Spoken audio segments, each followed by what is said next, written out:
Bismillahirrahmanirrahim.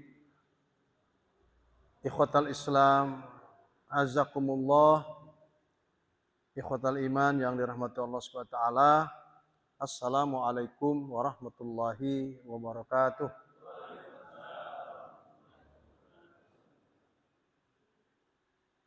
Innal hamdalillah nahmaduhu wa nasta'inuhu wa nastaghfiruh wa na'udzu billahi min syururi anfusina wa min sayyiati a'malina. Man yahdihillahu fala mudhillalah wa man yudlil fala hadiyalah.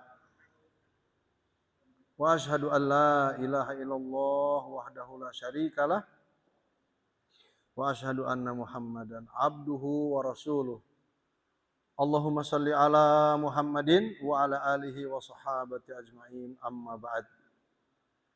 Subhanaka la ilma lana illa ma 'allamtana innaka antal alimul hakim. Wa tub alaina innaka antat tawwabur rahim. Allahumma inna nas'aluka ilman nafi'a wa rizqan wasi'a wa amalan mutaqabbala. Sahabat muhajirin yang dirahmati Allah Subhanahu wa taala, kembali kita bersyukur pada kajian bulanan ini pada Allah Subhanahu wa taala atas nikmat yang Allah anugerah pada kita. Alhamdulillah kita bisa bertemu kembali ikhwan dalam kajian tafsir Ibnu Katsir insyaallah. Kali ini surat Al-Isra ayat 72 akan menemani kita dan insyaallah nanti ditambah dengan ayat yang lain di surat yang lain. Kalau cukup waktu insyaallah. Seperti biasa kita kata Pak Min 10 menit sebelum selesai kalau boleh kita membuka tanya jawab. A'udzubillahi minasyaitonirrajim. Bismillahirrahmanirrahim. Ayat ini berbunyi wa man kana fi hadhihi a'ma wa man kana fi hadhihi a'ma fahuwa fil akhirati a'ma wa adallu sabila.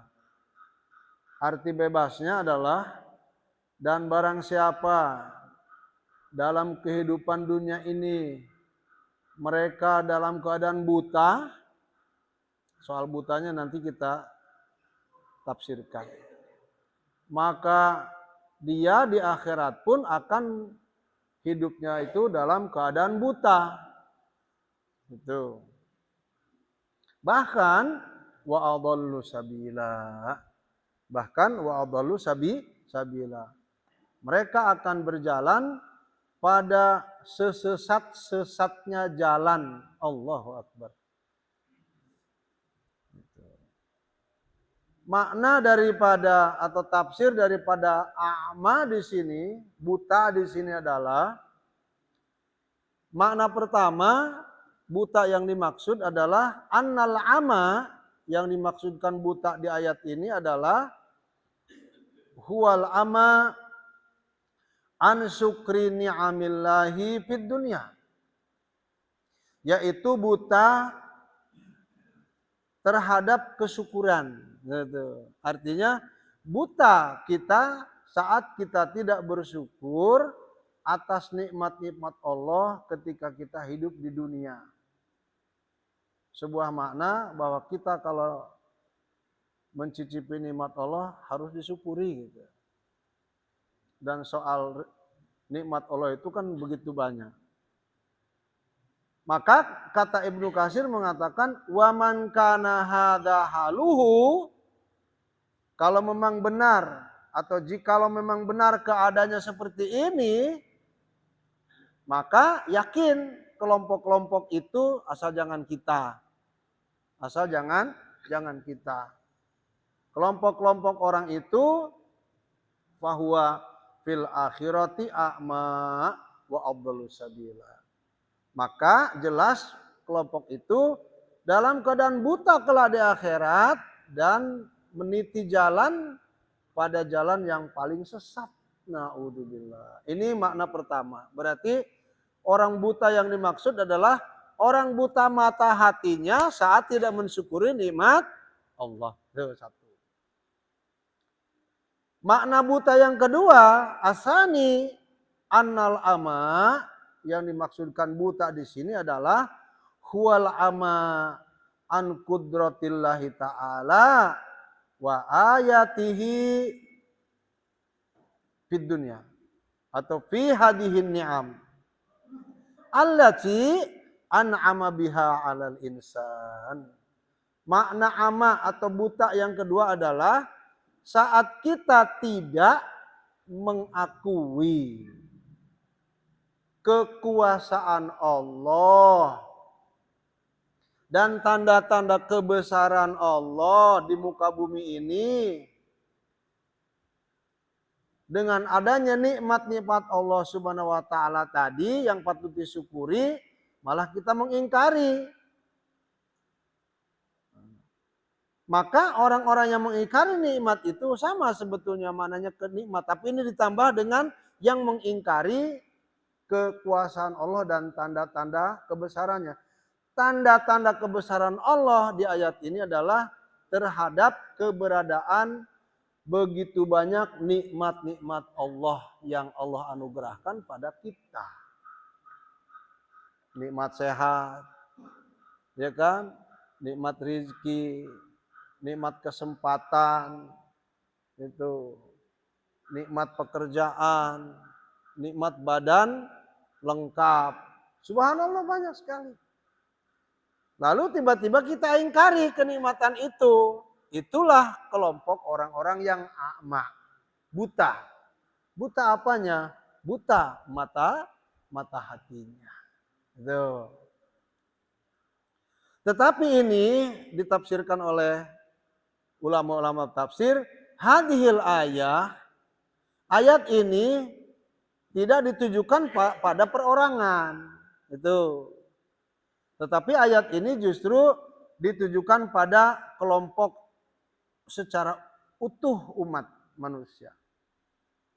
Hadhil ayah amatun fi kullin man ama atau man amiya anil haqqi.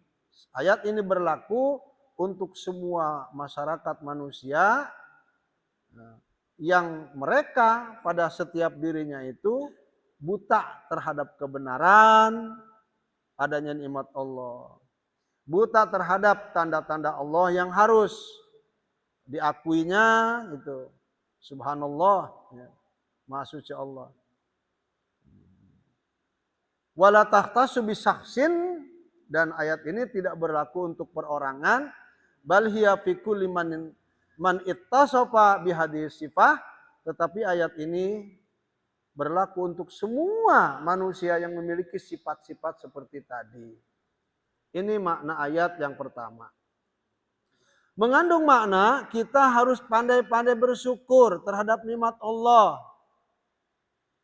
Kesyukuran yang dimaksud pula termasuk kesyukuran terhadap negara kita, bangsa kita yang sangat jauh berbeda dengan bangsa-bangsa yang lain. Gitu. Di negeri kita ini bahasanya aja berapa bentuk, Pak? Kurang lebih 400-an ya. Negara lain nggak mungkin punya. Jumlah pulaunya aja 17.000 pulau. Gitu. Kemarin 300 pulau dijual katanya. Ya Allah. Untuk pembiayaan apa ya? Gitu. Negeri ini berbeda jauh dengan negeri di luar yang di negeri jauh sana. Negeri ini negeri Khatulistiwa. Setiap negara yang dilalui oleh Khatulistiwa, garis khot itu garis, Khatulistiwa itu negeri ditakdirkan oleh Allah SWT. Ini tadi nih, atas kekuasaan Allah SWT memiliki keistimewaan yang berbeda. Dari hutannya yang begitu memiliki keistimewaan, kelebihan-kelebihan. Dari faunanya, floranya, Masya Allah. Di Irian Jaya tuh Pak, itu tidak bisa kita hitung jenis burung yang begitu dahsyat. Gitu. Di Pulau Komodo tidak ada komodo di negara lain terkecuali di kita. Gitu loh. Nah ini kelebihan-kelebihan negeri kita. Kita cerita dulu tentang negeri kita. Yang kedua ikhwan, ayat yang akan dibahas adalah Subhanallahirrahmanirrahim. Ayat yang berkaitan dengan dosa-dosa anak Adam. Di dalam surat An-Najm ayat 32, Pak Min. Tiada orang yang bersih dari dosa. Itu pahamkan dulu. Apalagi kita orang yang sudah berusia. Khawatir kita buruk sangka pada Allah. Tidak ada satupun manusia yang tidak berdosa. Itu yakini dulu. Sekali lagi apalagi kepada kita yang sudah berusia lanjut. Dengan kata-kata itu menekankan pada diri kita untuk kita tidak putus asa. Bahkan meningkatkan terus ketakwaan melalui sisa umur yang ada. Ini panduan ayatnya. Di dalam surat An-Najm ayat 32 sudah ketemu Pak Min? Berbunyi, A'udzubillahi minasyaitonirrajim. Bismillahirrahmanirrahim. Jauh. Ya. Alladzina yajtanibuna kabairal ismi wal fawahisa illa lama. Dan orang-orang yang menjauhi dirinya dari perbuatan dosa-dosa yang besar, al-kabair, dosa-dosa besar, syirik, membunuh, percaya dukun, gitu loh. Kemudian berpaling dari peperangan, memfitnah wanita-wanita solehah, itu. Kemudian membunuh diri, memakan riba, memakan harta anak yatim, dan lain sebagainya. Ada 7 kriteria dosa-dosa besar. Lalu oleh mereka ditinggalkan, dijauhi. Dan juga perbuatan-perbuatan fahish. Perbuatan fahish itu adalah perbuatan-perbuatan tercela dari perilaku anggota badan kita. Illal lamam. Terkecuali dosa-dosa yang sifatnya lamam. Lamam itu adalah dosa-dosa kecil. Arti dari hadis yang Rasul sampaikan, pada diri manusia itu ada potensi melakukan dosa. Dosanya apa? Zina. Dosanya apa potensi yang akan dilakukan kita? Zina. Na'udzubillah minaz zina. Ternyata sebelum zina itu dibuktikan oleh alat kelamin kita tuh berzina terus loh setiap hari. Kalau sudah dibuktikan sama kemaluan kita, itulah hakikatnya zina. Tapi sebelum itu dan na'udzubillah dilakukan, kita tuh pelaku zina sebetulnya. Makanya saat mata melihat sesuatu yang diharamkan Allah, itulah zina mata kita. Saat telinga mendengarkan sesuatu yang diharamkan Allah, itulah zinanya kita dari telinga. Mulut, ngomong melulu. Apalagi gibah, itu zina. Hati, bagaimana zinanya hati? Ragu terus dengan kebesaran Allah. Tidak mengakui terus nikmat-nikmat Allah. Tangan, zinanya apa? Meraba, memegang. Apakah megang uang, korupsi, atau megang barang-barang orang yang bukan miliknya lalu diakui oleh dirinya, itu megang. Kaki, zinanya apa? Melangkah. Jadi manusia ini punya potensi melakukan zina. Sampai zina itu dilakukan melalui apa? Melalui yang betul-betul makna zina itu terjadi pada diri seseorang, melakukan hubungan badan bukan dengan istrinya. Ini yang paling parah. Nah, ini masalah. Nah, bagaimana dosa-dosa lamam itu? Kalau dosa perzinahan yang sesungguhnya, bagi yang belum nikah itu dicambuk 100 kali cambukan. Tapi kalau sudah beristri bersuami, katakan yang berzinanya laki-laki dan perempuan, melakukan perzinahan, sekarang perselingkuhan lah gitu. Itu mau tidak mau, ikhwan, hukum Allah harus ditegakkan melalui perajaman sampai mati. Itu yang hakiki perzinahan. Tapi zina mata melihat sesuatu yang haram, zina telinga mendengar sesuatu yang tidak boleh didengar, zina mulut berbicara yang tidak baik, zina tangan seterusnya, zina kaki seterusnya, ikhwan, zina yang diproduksi oleh alat-alat tubuh kita selain zina besar itu bisa gugur dengan saat kita melakukan sholat wajib. Bisa gugur dengan saat kita melakukan puasa wajib. Sebentar lagi. Bisa gugur dengan melakukan kita haji. Tapi pun demikian bukan maknanya silahkan lakukan dosa lamam kan gitu. Jangan.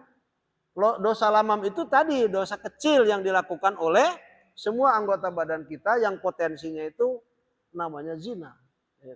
Jangan dilakukan. Justru tinggalkan jauh-jauh. Saya akan mengkolerasikan dua ayat ini pada keadaan. Karena yang paling menarik dalam semua ceramah yang kita dengar adalah membicarakan kondisi. Agar kita setelah tahu kondisi, ya mawas diri. Arti mawas diri, kalau kondisi kita buruk, perbaiki agar menjadi baik. Kalau kondisi kita baik, pertahankan, malah ditingkatkan kebaikannya. Kalau kondisi kita berdosa, kita beristighfar, mohon ampun pada Allah dengan bertaubat. Itu maksudnya. Kondisi itu. Nah, hari ini dua ayat itu tepat sekali dengan kondisi Indonesia dari pasca merdeka. Tahu berapa merdeka kita? Nggak usah itu ya. Kita udah tahu semua. 1945. Hitunglah sampai 2000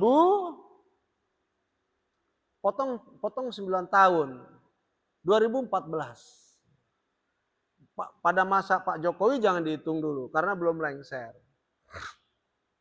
Gitu ya. Belum selesai. Nah, rentang waktu dari merdeka sampai 2014, coba lihat. Kalau bulan kemarin Ustadz memberikan kisah terhadap produk-produk akademisi yang melahirkan teknokrat, ya kan? Coba kita hitung dari masa merdeka, bahkan sebelum merdeka teknokrat itu sudah banyak. Hitungnya dari merdeka saja sampai 2014 berapa jumlah teknokrat kita? Oke? Kita sudah bisa menghitung entah berapa jumlahnya. Kebanyakan perputaran ekonomi dikuasai oleh mereka. Bahkan persoalan menguasai ekonomi ini sampai unlimited. Apa unlimited itu? Tidak ada batas penguasaannya. Pada zaman Pak Karno juga sudah ada Arun. Meski saat itu belum ada Freeport. Meski saat itu belum ada Newmont. Yang sekarang Arun itu ada jadi Caltex ya. Kalau tidak salah. Ada perusahaan-perusahaan besar yang akan mengawali kerjasama mereka dengan Indonesia. Namun sayang ikhwan, Kita harus jujur anak bangsa ini, dari masa merdeka sampai 2014, persoalan ekonomi dikuasai oleh mereka. Istilah sekarang konglomerat. Istilah orang sekarang ini ya udah jelas lah, oligarki gitu. Nggak bosan-bosan Ustadz mengatakan itu. Bekerja sama dengan siapa? Dengan teknokrat tadi. Allahu Akbar. Nah, muncul pertanyaan.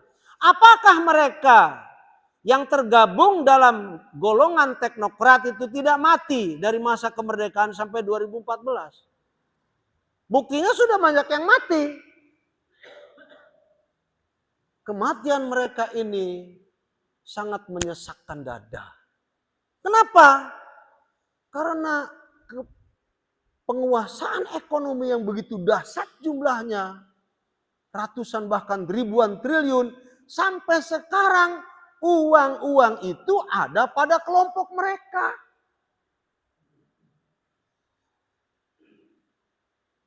Sampai orang bilang kekayaannya tidak akan habis 7 apa? 7 turunan, tambah lagi 7 turunan, nggak bakal habis. Tambah lagi 7 turunan, lawang 7 turunan cuma 70 tahun kok. Hakikatnya uang yang ribuan triliun itu tidak mungkin habis. Perhitungannya sampai kapanpun. Nah kan sayang. Kalau ekonomi berputar hanya mereka, ketika mereka mati, harta yang begitu banyak ditinggalkan. Dan manfaatnya sangat sedikit. Karena kepemilikannya oleh pribadi. Namun sekarang permasalahan. Kenapa orang itu sampai bisa memiliki begitu banyak harta? Jawaban yang pasti. Karena mereka menghalalkan segala cara. Kalau tidak menghalalkan segala cara, ya Allah, kita menjadi karyawan 40 tahun, 50 tahun, gaji kita berapa sebulan, kalikan deh, gampang kok. Tidak akan muncul sampai 1 miliar, 2 miliar, 4 miliar pun nggak mungkin. Itu loh.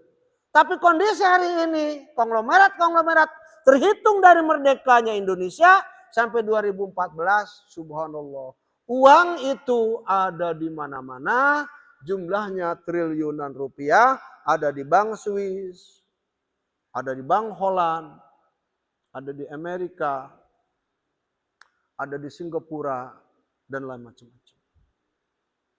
Subhanallah. Ironisnya, ini ironis. Ketika konglomerat itu meninggal dunia, Indonesia dilanda utang. Utangnya berapa? Untuk sampai sekarang dengan Pak Jokowi, orang bilang 8.000 triliun. Orang bilang lagi 10.000 triliun. Ada orang bilang nih versi yang lain, nggak bisa dihitung. Itu. Saking tidak ada data. Atau ada data yang dimanipulasi. Nah ini bukan masalah di negara kita. Masalah. Ini masalah besar. Maka wajar dari masa ke masa diganti lagi presiden yang satu ke presiden yang lain. Soal hidup masyarakat rakyat Indonesia semakin terpuruk. Itu semakin terpuruk.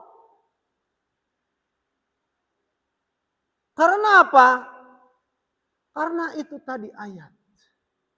Kebanyakan kelompok-kelompok tertentu itu tidak pandai bersyukur terhadap nikmat Allah.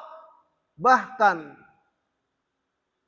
nikmat-nikmat itu disalahgunakan untuk kepentingan pribadi dan keluarganya. Rakyat sekitar kita bagaimana? Gigit jari. Saya akan ulangi. Andai kata pernyataan Pak Mahfud MD itu betul-betul menjadi harapan bangsa ini. Subhanallahiladzim. Katakan kita tidak akan berbicara dari masa merdeka sampai hari ini. Terapkan saja program apa yang disampaikan oleh Pak Mahfud MD. Dari kementerian, apalah namanya itu, gas, apalah itu. Kementerian apa tuh yang ngurus? SDM gitu. Atau ketika Indonesia mengelola bauksit, timah, Pak Mahfud MD hanya mengatakan dari masalah pertambangan. Itu per orang, Pak. Dari saat dia ngomong sampai sekarang belum dirubah omongan. Hanya dari kementerian satu pertambangan itu, kita orang, bahkan bayi yang baru lahir di Indonesia, kebagian 1 bulan 20 juta, Pak. Saya belum pernah gaji punya 20 juta sebulan. Ya gaji saya kan dari impak-impak ke antum.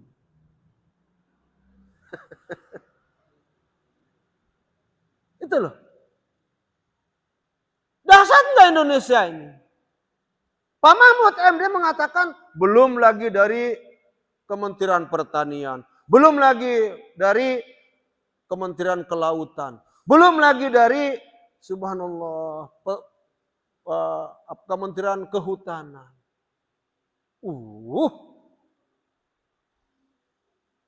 Ini tanah yang dilalui khatul istiwa. Yang begitu banyak keutamaan dan keistimewaan. Itu semua nikmat Allah yang patut diberikan kepada semua hamba Allah. Itulah. Nah sekarang permasalahannya adalah bagaimana kita menyikapi kondisi ini? Apakah anak bangsa Indonesia ini akan terus meneruskan, melanjutkan tata cara kehidupan dari merdekanya bangsa ini sampai 2024?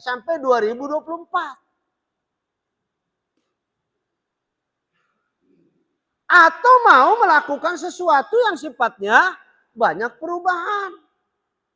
Kalau saya pribadi inginnya pada perubahan. Kenapa? Karena sudah jelas. Kalau melalui perubahan, lihat. Yang bodoh jadi pinter. Melalui perubahan, lihat.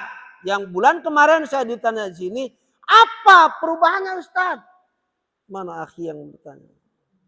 Saya masih ingat wajahnya karena dia saudara saya. Cuma lupa nama. Dengan perubahan coba lihat. Yang namanya veteran-veteran kemerdekaan itu mendapatkan haknya. Keluarga Pak Adam Malik itu hampir kehilangan tanah dia yang ada di Menteng.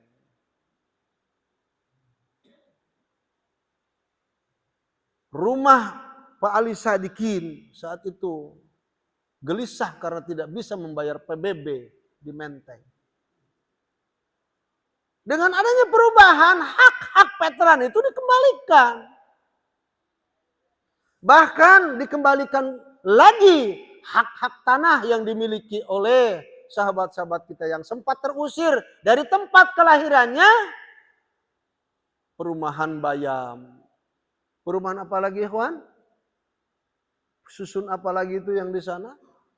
Dikembalikan. Itu melalui perubahan. Dari buruk jadi baik. Dari bodoh jadi pintar. Jadi ketika mereka berkerumun menciptakan katakanlah golongan intelektual mereka. Berupa orang-orang yang subhanallah mengelola kebutuhan banyak masyarakat. Itulah teknokrat itu. Teknokrat yang sifatnya tergila-gila dengan demokrasi absolut. Dengan perubahan akan dikembalikan alam demokrasi absolut itu kepada demokrasi terpimpin seperti zaman kemerdekaan kita. Jika sistem demokrasi dikembalikan pada demokrasi terpimpin, niscaya demokrasi yang sekarang ini tidak akan terjadi, Pak. Demokrasi apa tadi? Sudahlah sekuler, gitu kan? Monarki dan sebagainya. Maka ini yang harus kita pikirkan bersama. Tetapi pun demikian, kita ada waktu 10 menit lagi. Dalam masalah perubahan-perubahan seperti ini, bulan kemarin saya pernah bilang di sini, pada persoalan siapa yang akan jadi presiden, kita akan tidak peduli, Pak.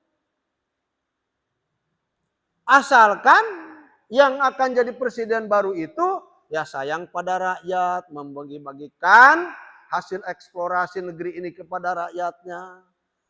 Unsur pendidikan dibebaskan, unsur kesehatan menjadi jaminan.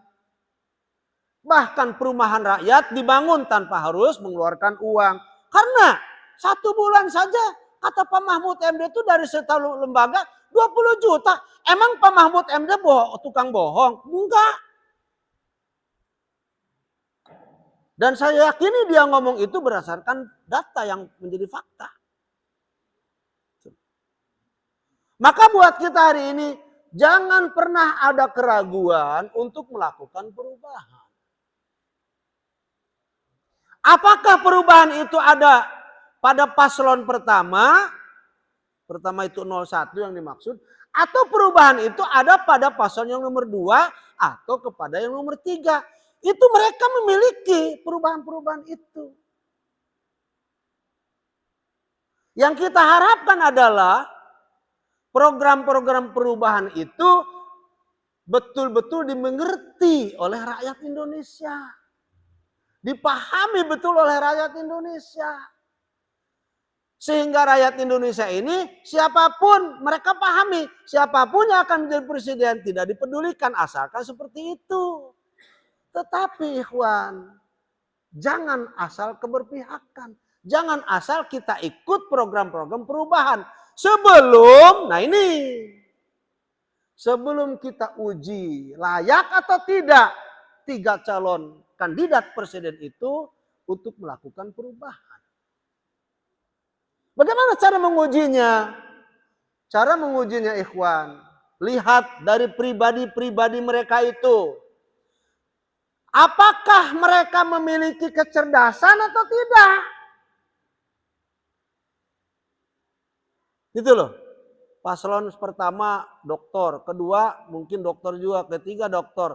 Enggak peduli dokter. Mungkin pertama profesor, kedua profesor. Enggak peduli profesor. Mereka tuh punya kecerdasan atau tidak? Karena kecerdasannya itu akan digunakan untuk apa? Untuk perubahan melalui program-programnya. Kecerdasan apa yang dimaksudkan, ikhwan, untuk melakukan perubahan itu? Ternyata ada beberapa kecerdasan yang patut dimiliki.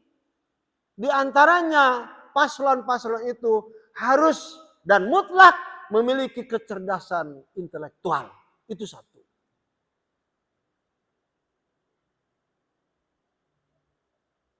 Tafsir daripada kecerdasan intelektual, tuan-tuan bisa mentafsirkan. Kedua, mereka harus memiliki secara mutlak kecerdasan spiritual. Karena banyak ilmu tanpa dikontrol oleh atribut ataupun segmen spiritual bakal rusak ilmu. Yang ketiga ikhwan, dari mereka itu memiliki secara mutlak atau tidak kecerdasan emosional. Lah kalau sudah mereka miliki atau bahkan mereka memilikinya sama semua, maka tinggal hati kita dengan tadi menitik beratkan pada 2 ayat yang dibahas. Siapa dari 3 paslon itu yang paling pintar mensyukuri nikmat Allah? Siapa dari 3 paslon itu yang sedikit maksiatnya? Itu ayat.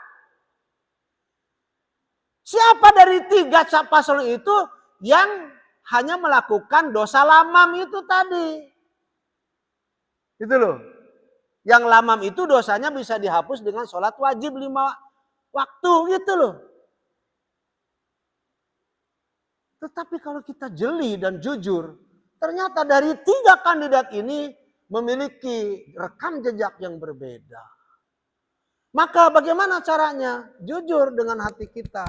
Kita harus punya pedoman menilai daripada 3 paslon itu. Memiliki kecerdasan intelektual atau tidak. Kemudian kecerdasan spiritual atau tidak. Yang ketiga, emosional atau tidak. Lalu ditimbang-timbang oleh ayat tadi. Maka kembali akhirnya pada kita. Itu Pak. Maka ikhwan, hari ini kita tinggal berapa hari lagi Pak Min? Mana Pak Min? Tinggal berapa hari lagi untuk 14 ini? 10 ya.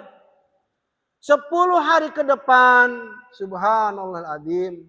Dari hari ini saya menitipkan pesan moral bagi yang rajin tahajud dari nanti malam, lakukan sesuatu perubahan. Dari cara berdoanya yang melulu hanya Robbana atina fid dunya hasanah saja, tambahkan. Dari doanya yang melulu Allahumma gfirli wali walidayya warhamhuma kama rabbayani shaghira, tambahkan. Dari yang melulu doanya Allahumma rabbana hablana min azwajina wa dzurriyyatina qurrata a'yun waj'alna lil muttaqina imama, tambahkan. Tambahan doa ini, itulah yang dimaksudkan perubahan. Saya tetap ingin menitipkan pesan moral itu. Bagi yang terbiasa bangun jam 2 malam, tambahkan kunut pada sholat witirnya. Tutup dengan kunut. Perbanyak doa dalam kunut. Perbanyak doa saat sujud. Perbanyak doa sebelum tutup assalamualaikum. Itu perubahan. Maka niscaya ikhwan, saya yakin betul dengan mempelajari dan mengamati ayat yang kita bahas ini, jika itu terjadi dari Sabang sampai Merauke, doa-doa yang dirubah, maka Allah yang maha mendengar, lagi maha melihat itu akan juga melakukan perubahan pada anak bangsa ini, sesuai dengan apa? Sesuai dengan firman-Nya. Yang bulan kemarin saya sampaikan ke Pak Min, innallaha la yughayyiru ma biqaumin hatta yughayyiru ma bi anfusihim. Dulu pernah saya mengatakan di sini, andai kata bangsa Indonesia ini rajin berdoa dari Sabang sampai Merauke, Ustadz tidak meminta dari anak bangsa ini. Tentunya yang masuk akil balik sampai tua, tidak meminta 100 juta orang yang berdoa dari Sabang sampai Merauke. Ustadz hanya minta setiap malam 50 juta saja yang berdoa. Subhanallahil-adzim. Yang 50 juta itu tambah lagi doanya untuk mengamati kondisi. Saya yakin benar Allah tidak akan diam terhadap anak bangsa ini. Allah akan melakukan juga perubahan-perubahan yang diinginkan oleh anak bangsa ini. Jika itu terjadi perubahan, maka terhitung dari pasca pemilihan umum tanggal 14 Februari, kita akan melakukan perubahan total. Kita tidak akan lagi menjadi anak bangsa yang memperjuangkan kehidupan dari masa merdeka sampai hari ini hanya penuh dengan utang. Kita akan melakukan perubahan itu dari segala elemen kehidupan. Kita akan hentikan dengan perubahan itu cara-cara yang tidak rasional dalam mengurus negara. Karena apa, ikhwan? Karena perubahan itu merupakan sunnatullah. Jadi kita harus mau berubah. Persoalan hutang buat bangsa Indonesia 8.000, katakan 10.000 triliun, sangat sedikit. Allahu Akbar, saya katakan sedikit itu. Akan selesai dengan Freeport. Apalagi kalau Freeport itu kita hentikan kontraknya. Angkat Umar Rasyid jadi direkturnya. Mau mengangkat saja direktur Freeport? Siapa saya? Angkat dari anak bangsa Indonesia ini yang betul-betul mampu menjalankan perusahaan Freeport. Dari Freeport aja selesai Pak utang. Tambah lagi dengan Newmont, tambah lagi dengan Caltex. Saya bukan tidak mendengar kekayaan Aceh itu seperti apa. Banyak informasi dari jemaah yang saya bina bahwa Aceh itu memiliki kekayaan sangat-sangat luar biasa. Jangan kira terhitung dari Merak sampai Panarukan, Jawa tidak memiliki kekayaan. Luar biasa. Orang tergila-gila dengan perusahaannya. Sampai batu indesit itu di Wadas dihancurkan. Betul? Itu kekayaan. Lapindo yang digali lalu mengeluarkan lumpur. Itu cara mereka mengkeruk kekayaan. Maka harus ada perubahan. Nah, soal perubahan ini kepada siapa harus dititipkan? Kita melalui ayat ini akan dipandu dengan ayat itu. Semoga apa yang saya sampaikan ini mengerti dan ada waktu masih pertanyaan. Sekarang sudah jam 7:30.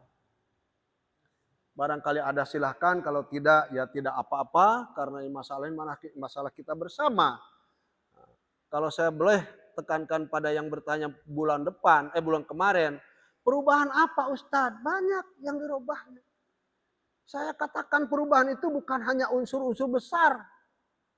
Unsur kecil pun subhanallah menjadi kebahagiaan tersendiri buat rakyat. SPP ya kan dibebaskan. BPJS ditiadakan. Allahu Akbar. Karena adanya duit BPJS juga ujung-ujungnya tidak jelas kemana. Ya kan Pak? Betul nggak? Orang yang sakit daftar di satu rumah sakit tidak mau menanganinya. Betul nggak Pak? Lakukan perubahan.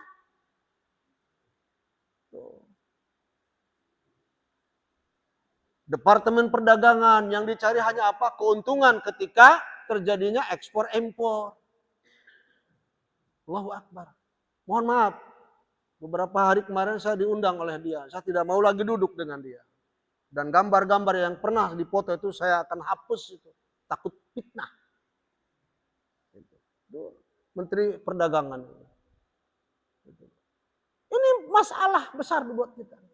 Oleh karenanya kita hari ini ikhwan, lagi-lagi otak kita ditantang oleh kondisi.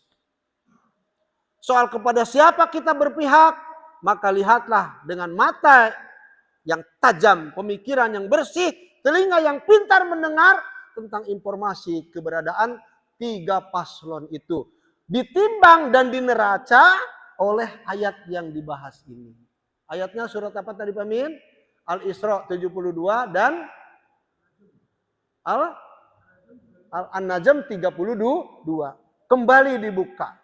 Masalah lamam tadi, dosa-dosa yang dilakukan oleh kita semuanya.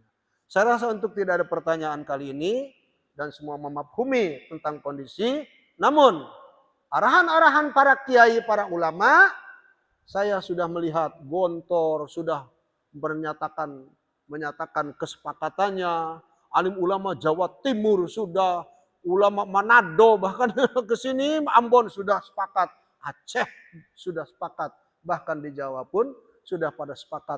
Pada persoalan siapa yang disepakati, saya tidak akan mengarahkan A, B, C itu kan. Antum sudah melihat. Dengan alat ini komunikasi, kita sudah banyak mengkonsumsi YouTube yang memuat informasi tentang itu. Wallahu a'lam bishawab. Akhirnya kita punya cerita hidup ini, kita serahkan pada Allah SWT. Namun ingat, 14 Februari itu adalah tanggal penentu buat bangsa Indonesia. Apakah Indonesia akan terus memperjuangkan cara hidup mereka dari kemerdekaan sampai 2024 atau dari 2024 melakukan perubahan sampai batas waktu yang tidak ditentukan. Wallahu a'lam bishawab. Mari kita tutup ikhwan dengan berdoa pada Allah. Semoga Allah ridho kepada kita, menjaga keutuhan negeri kita ini, dan semoga negeri ini sesuai dengan keinginan kita menjadi negeri baldatun thayyibatun wa rabbun ghafur. Amin ya rabbal alamin. Subhanakallahumma wa bihamdika asyhadu an la ilaha illa anta astaghfiruka wa atubu ilaik. Wa sallallahu ala nabiyyina Muhammadin wa ala alihi wa sahbihi ajmain. Walhamdulillahirabbil alamin. Assalamualaikum warahmatullahi wabarakatuh.